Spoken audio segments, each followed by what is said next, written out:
Hello there, Nomad. My name is Zap, and welcome to the slightly chaotic world of Dicey Gnomes.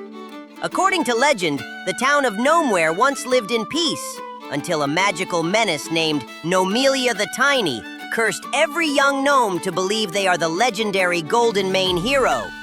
The problem? Every gnome now believes they're the chosen one. So instead of one hero, we now have a town full of them. And naturally, that leads to a very dicey situation.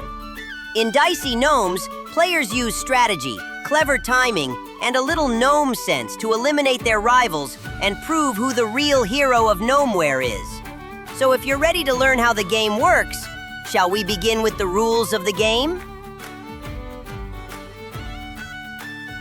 The goal of the game is simple. You want to be the last gnome standing. Each player starts the game with life dice, which represent their health. As players attack each other during the game, those life dice will slowly start dropping. Once a player loses all of their life dice, they're eliminated from the game, which means their heroic journey has officially been de-gnomed. The last player remaining becomes the true Golden Mane gnome of Gnomewhere. Everyone else? Well, turns out they were just nominees for the role. Inside the game, you'll find a mix of cards and dice that drive the strategy. There are 144 cards in total. These are divided into 4 main types. Weapons help you attack other players. Defenses help reduce incoming damage. Effect cards introduce special abilities and tactical plays. And event cards add unexpected twists during the game. You can identify event cards easily because they have a different card back. You'll also find several types of dice. Life dice track your health. There's a single attack die used during combat. 2 defense dice used when defending when you have no other defense active. And a pool of common dice used by certain card effects. To set up the game, first find all copies of Simple Sword and Simple Shield. Each player receives 1 sword and 1 shield. These are your starting items. Next, shuffle the deck and deal 5 cards to each player. If a player draws an event card, discard it and draw another card. Everyone should begin with 5 non-event cards. Next, give each player their life dice. The number of life dice you use can change the length of the game, so feel free to adjust depending on how long you'd like the battle to last. As a general guide, for 2 players, each player starts with 3 life dice. For 3 to 6 players, each player starts with 2 life dice. Set each life die to 6 and place them on the right side of your play area. These dice represent your health throughout the game, so protect them wisely, because once they're gone, so are you. Now each player places their weapon on the left side and their defense on the right side. To determine the first player, everyone plays rock, paper, scissors. And in a slightly questionable tradition, the loser goes first and takes the attack die. Sometimes fate is just a little dicey.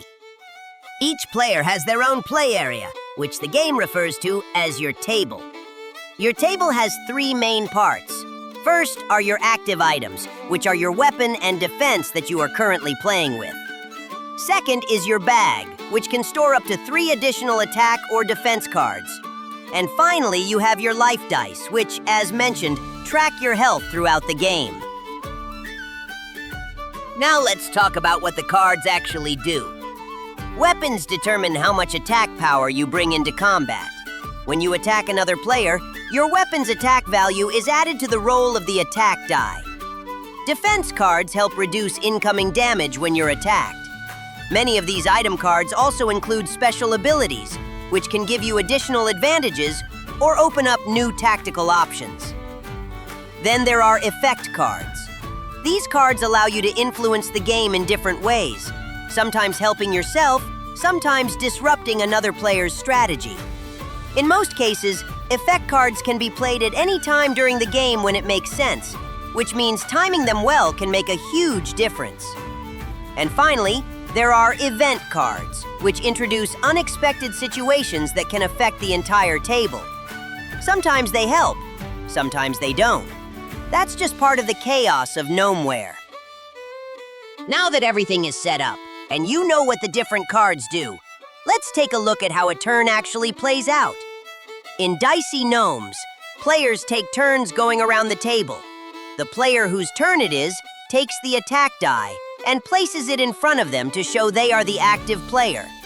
From there, each turn follows the same general flow.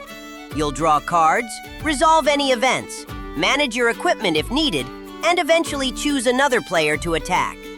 Let's walk through those steps one by one. At the start of your turn, draw cards until you have at least 3 cards in your hand. If you already have 3 or more cards, you simply draw 1 card. If you draw an event card, set it aside for now and continue drawing until you reach the required number of cards. Next, check your table for any round-lasting cards that have expired. Some cards stay in play for a round instead of resolving immediately. When their duration ends, they are removed from play and discarded to the discard pile. Whenever a card is discarded during the game, it goes to the discard pile. If you set aside any event cards earlier, this is when one of them takes effect. If you drew multiple event cards, choose one to resolve and discard the others. Then follow the instructions on that event card. Some events resolve straight away, while others may remain in play for a while, depending on the card. Next, you can manage your equipment. At this point in your turn, you may choose to place 1 weapon or defense card from your hand into your bag. Your bag can hold up to 3 items, and any item placed there stays face down. If your bag is already full and you want to add something new, you'll first need to discard one of the items currently in your bag before placing the new card there. You can also use this step to swap items between your bag and your equipped slots. This lets you adjust your strategy depending on what's happening in the game. Just remember that if an item goes back into your bag, it must be placed face down again. And one important rule here: you can only have 1 active weapon and 1 active defense equipped at any time. So you can't have 2 active weapons or 2 active defenses on your table. If you equip a new one, it simply replaces the one you were using before. Once you're done managing your equipment, yay! It's time for combat. Choose another player as your target and begin the attack. Now remember, if you just swapped a weapon from your bag into your equipped slot during the previous step, it remains face down until it's revealed. When you attack, you reveal your weapon so its attack value and abilities can be used. To start the attack, the attacker rolls the attack die and then adds that result to the attack value of their weapon. If the attacker doesn't currently have a weapon equipped, their attack value is simply the number rolled on the attack die. Now the defending player determines their defense, because nobody likes being hit by a heroic gnome. If they have a defense card equipped, they reveal it, if it hasn't already been revealed earlier, and use the defense value shown on the card. If they don't have a defense equipped, well, it's time to rely on pure luck. In that case, they roll the 2 defense dice and use the lower result. So yes, sometimes your entire survival depends on rolling dice and hoping for the best. Now, we calculate the damage. In this example, the attacker rolled a total attack of 5, and our assistant here has a defense of 3. Since we're feeling generous today, we'll let him use his defense card. We don't want him relying on their terrible blue dice roll. But normally, we're gnome that nice. So we take the attack value of 5, subtract the defense value of 3, and that leaves 2. That means the defender takes 2 points of damage. But, oh no! It looks like our assistant had something hidden up their sleeve. They play just a Band-Aid, an effect card that restores 2 life. So they recover those 2 life points, which basically means they have completely negated the damage. Well done, assistant.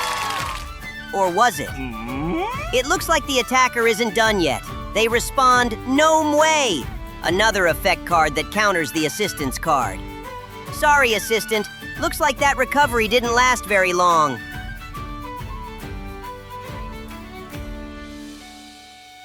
Well, that didn't go exactly as planned for our assistant. After the Band-Aid was countered, the attack still goes through, which means our assistant now has to take the damage. When a player takes damage, they apply it to their life dice. They can either reduce one or more life dice by the damage amount, in this case by 2, or discard an entire life die to cancel that damage completely. In this situation, it's clearly more convenient for the assistant to reduce the life die by 2, rather than losing an entire die. Once combat is finished, players still have the chance to play any last-minute cards, like effects, that might help them out. But once everyone decides they're done causing trouble for the moment, the turn ends. The attack die is then passed to the player on the left, and the next player begins their turn. And that's basically how a turn works. Players keep taking turns, drawing cards, swapping gear, and attacking each other, until eventually, there is no one else standing. At that moment, the prophecy is fulfilled. You are the golden mane gnome of Gnomewhere, the hero, the legend, the gnome they were all warned about. Everyone else? Well, they ran out of life dice. Heh, losers! To make things easier while playing, the game also includes guide cards that show a quick summary of the turn structure, so each player can keep one nearby. And if you'd like to see more detailed explanations of the rules, you can always refer to the rulebook, where things are explained in more detail. Before starting your first game, there are a few additional things worth noting. Some cards include a small square with a number inside it. When you see this symbol, place a common die showing that number on the card. This die acts as a counter and usually tracks how long an ability lasts or how many times it can be used. Keep in mind that 6 is the highest number a die can show, so the counter will never go higher than that. As the ability is used, the number on that die may decrease. If the die reaches 0, check the card text. If the card does not say to discard the die, move the die next to the card, and it does not return to the common dice pool yet. The die only returns to the common dice pool when the card itself is discarded. And one more thing to remember. If a card with a die on it is moved from the equipped area back into your bag, the card does not go face down, and the die stays exactly as it is. In other words, the number on the die does not reset. We're not that nice. The number of common dice available in the game is limited. If several cards are using dice, it's possible that all the common dice are already in use.